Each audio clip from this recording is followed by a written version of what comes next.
Welcome and Yali Madat. My name is Jasmine Jiwa and I'm reporting from San Francisco, California.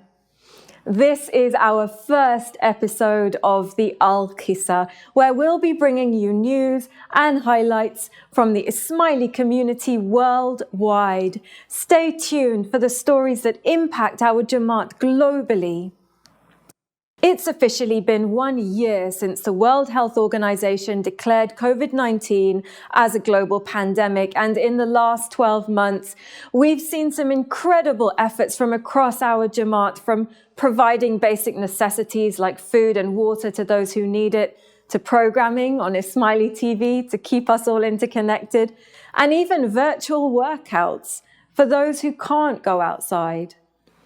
A huge thank you to all the volunteers who have helped during this past year. As we wait for vaccine distribution to continue across the globe, here are a few tips to get you through the next few months before much of the world can actually access the vaccine. The first is to make sure to keep checking in with family and friends by call, by text, or video chat. The connection, as we know, goes such a long way to keep our communities strong and support one another. The second is to stay connected with ongoing programming, whether it's through Ismaili TV, your local Muki Kamriya Sahibs. It's a great way to just continue the information flow. The third is to raise your hand if you're able to help. Answering phones, partnering with local organizations, or your ideas about ongoing programming are all helpful ways to move us forward. As we've seen across the globe, many Jamaat Khanas are now opening. By following regulations set out in each of your cities and countries, we hope that your local Jamaat Khanas will open soon, so that we're able to observe this new normal and get back to a different reality. Some of us have not been able to attend Jamaat Khana since last March, and there's so much joy and peace to finally sit in Jamaat Khana again. In the meantime, please stay safe and stay tuned for information from your local council. As we battle the pandemic here on Earth, we're also looking to conquer space. Most recently, the Ismaili community has landed on Mars, or as close as we'll get for now. 2 members of our community recently made their mark in the history of space exploration. One is Veniza Rupani, a high school student in Alabama in the United States. She saw a headline about an essay contest to name the rover for the Mars 2020 mission. Fueled by her passion for space exploration, Veniza decided to enter the contest. She considered several ideas and ultimately landed on ingenuity. Veniza shares that her goal was to highlight one quality that encapsulated the intelligence, creativity, and hard work it took to create these machines. Although ingenuity was not chosen for the Mars rover, it was selected as the name of the helicopter that was sent alongside the rover to Mars. Farah Ali Bey was part of the team that successfully landed the Mars rover in February. She is a Canadian-born NASA systems engineer who works at NASA's Jet Propulsion Laboratory. Farah will now lead the planning team that will steer the rover on Mars's surface, collecting samples and images that are expected to open up a world of new knowledge about the planet. Congratulations to both Veniza and Farah, and thank you for inspiring us all to think bigger. Now for some institutional news. In Afghanistan, more than 8 million people will benefit from pandemic aid relief led by the Aga Khan Foundation, along with the World Health Organization and UNICEF. Through the consortium, a European Union grant of 35 million euros is structured to support major health projects.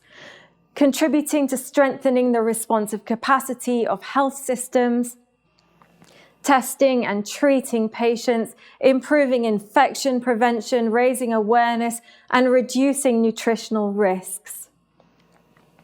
AKF and its partner AKDN agencies will implement activities in 16 provinces that will impact more than 8 million people in Afghanistan, including children. And in addition, UNICEF will also implement programs to mitigate the vulnerability of women, children, and teenagers to gender-based violence. Now, these projects come as a response to the COVID-19 pandemic, and they build on AKDN's vision of strengthening the long-term capacity of the healthcare system in Afghanistan. Since 2001, AKDN has been a strategic partner of the Ministry of Public Health in Afghanistan. It has supported health, human resource development, primary and secondary healthcare, disease prevention, and health promotion, as well as e-health. Over to you, Ali Khan. Thank you, Jasmine. Going south to Tanzania, a new telemedicine app may just be the much-needed solution for Tanzanians looking for quality healthcare from the comfort of their homes. The Aga Khan Health Service in Tanzania launched the Pigia Daktari app that helps Tanzanians access specialist care in both urban and remote areas. This new Android app fills a critical void for Tanzanians who now have access to high-quality specialists often not available in their local community. Who else can benefit from this app? Tanzanians who are unable to travel, want to save time by traveling not too far, are seeking privacy, or looking for affordable ways to get a second opinion with a specialist. Surely, we can all agree that the pandemic has only enhanced the importance of this app. Won't you say so? The Pigia Daktari app is available for download only in Tanzania in the Google Play Store. Exciting news for all arts and culture fans coming from the Aga Khan Museum based in Toronto, Canada.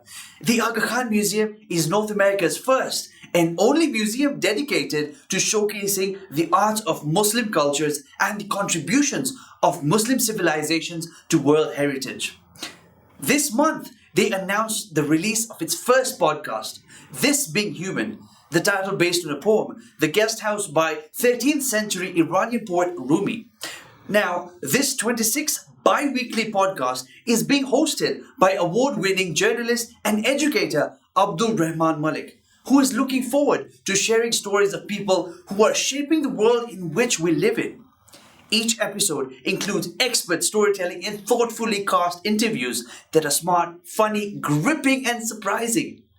Dr. Ulrike Al-Khamis, interim director and the CEO of the Aga Khan Museum, shared that through this podcast, the museum hopes to open listeners' minds to the wide-ranging contributions made by remarkable people in our globalized world. The audio program is accessible for free on the museum's website, Apple or Google Podcasts or Spotify. In Pakistan, through a partnership with Better Shelter, a Swedish social enterprise working with the Aga Khan Agency for Habitat, has launched a low-cost emergency shelter program. The program name, known as Structure, will seek to create emergency shelters for those needing assistance. More importantly, each of these emergency structures can be upgraded and sustained in the future using only local materials. This flexibility is the key to sustainability, increasing structured lifespan and resilience amongst displaced communities. Collaboration with ACA also grew into deploying Better Shelter's existing solutions, used as rapid response hospitals in remote areas of the two countries, as well as in Pakistan. The agile and flexible collaborations with several agencies within the Aga Khan network resulted in a fast implementation with a successful resource mobilization that ultimately could benefit the affected communities and assist ACA's field staff in their important work on the ground. The two organizations are working together to innovate how to shelter people who have lost their homes due to natural disasters in the high mountains of Asia. The goal is to stop using tents and instead upgrade to structure. Tents are not suitable for harsh climates, and with extreme cold we have seen in many parts of the world this year, these sustainable winter-ready shelters are even more called for. Structure piloted last year in Tajikistan and Afghanistan. This year, the aim is to upscale to 10,000 families.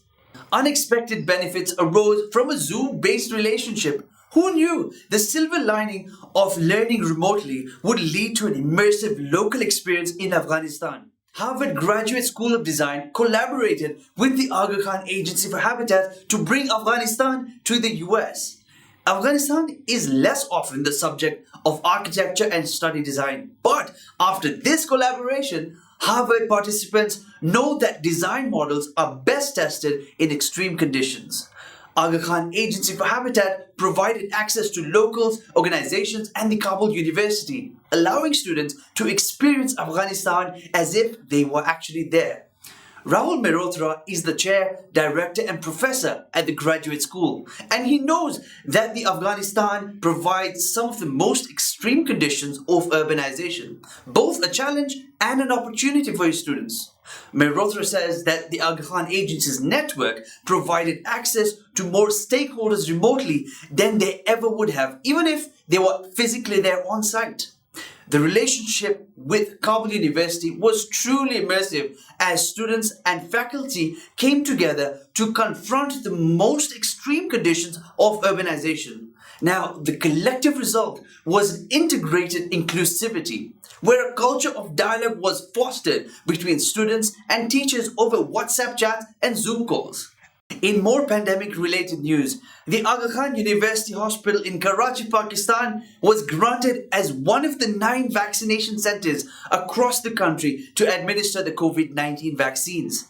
As the country is expediently attending to vaccinate its population, the AKUH, in collaboration with the government, has been instrumental in administering the vaccines. More on this from Karachi. After getting my vaccine, I feel perfectly fine. It was a good experience, and AKUH has arranged it very well. The people are really nice here, and also I don't feel any dizziness or anything. It was a good experience. For the people of Pakistan, I would like to say that everyone should get this vaccine. As a nation, we have to get over this. It's high time. Thank you, Ali Khan. Here's some good news for Lego lovers everywhere. The Lego Foundation and the Aga Khan Foundation have partnered together to do research on learning through play. Through a $3 million grant to AKF, both organizations will work together to research the connection between playful active learning and developing creative, cognitive, social, and emotional skills. The research hopes to prove that children who are enjoying meaningful activities and are actively engaged in play will become more motivated and learn more than children who are learning passively through memorization or less enjoyable experiences. The program will be implemented in 10 countries, including Afghanistan, India, Kenya, Kyrgyzstan, Pakistan, and Uganda. At a time when the pandemic has disrupted education practices worldwide, AKF hopes that this research will improve learning outcomes in the decades ahead. And now, let's head to East Africa for a look at the Nation Media Group. At a quick glance, Nation Media Group, also known as NMG, was founded by Maulana Hazar Imam in 1960 to keep independent voices alive in Kenya. Since then, the group has expanded to Uganda, Tanzania, and Rwanda, and has become the leading media group in East Africa. Last month, NMG marked another milestone in its digital transformation to launch a premium section of its digital platform called Nation.Africa. The digital platform has already brought in more than 240,000 subscribers. As the news industry continues to evolve across the globe, NMG is exploring new revenue models like their paywalls and premium sections to meet online readers where they are. And now for our final story. For most people, becoming an eye surgeon is a huge accomplishment on its own, but for Dr. Zubeda Sirang, it was only the beginning. Hailing from Chitral, Dr. Sirang completed her undergraduate studies at the Aga Khan University in Karachi and is currently completing her specialization in surgical ophthalmology. Dr. Sarang has become the first AKU grad and Pakistani Ismaili woman to have been granted an international accolade in ophthalmology. Her book on clinical optics was a resounding success among eye surgeons and was labeled by the Book Authority as one of the best ophthalmology books of all time. She is the first Pakistani doctor to make this list. When asked by the Ismaili Pakistan on how it feels to receive this level of recognition, she responded by saying, "I am thankful to Allah for His blessings. It is a humbling experience, and I am thankful to all the people who have supported, appreciated, and encouraged and celebrated my success. Congratulations, Dr. Sarang." Thank you to all of you for tuning in to our first episode of Al Qissa. We hope to continue bringing you more updates from the Ismaili community and the AKDN from across the globe.